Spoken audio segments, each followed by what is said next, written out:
Tak ahojky, pojďte se se mnou připravit na takovou španělskou oslavu. Na španělskou oslavu, která se jmenuje San Isidro, svatý Isidr.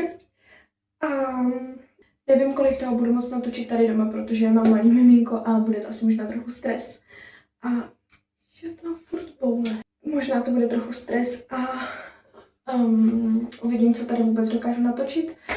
Takže se mnou pojďte připravit a doufám, že se vám bude líbit moje dnešní video.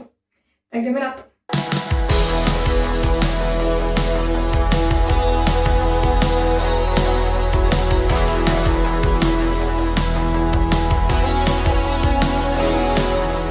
Nevím, jestli jste si to všimli, ale tady mý koupelně je strašný světlo, takže sice to tady natáčím, ale každou chvíli běhám ven se podívat, jestli to mám vůbec rozmazaný, takže bezva. No a přesně kvůli tomu si oči budu dělat vedle.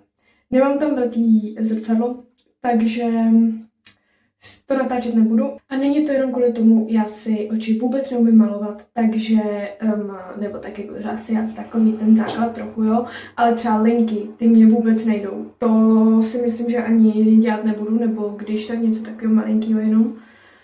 Ale pokusím se udělat si stíny, takový tmavší nude, a uvidíme, jestli to dopadne. Ale musím se na to soustředit a nemůžu o tom mluvit a tak, takže to natáčet nebudu. Jestli budu moc, tak vám potom natočím výsledek, ale neslibuju radši.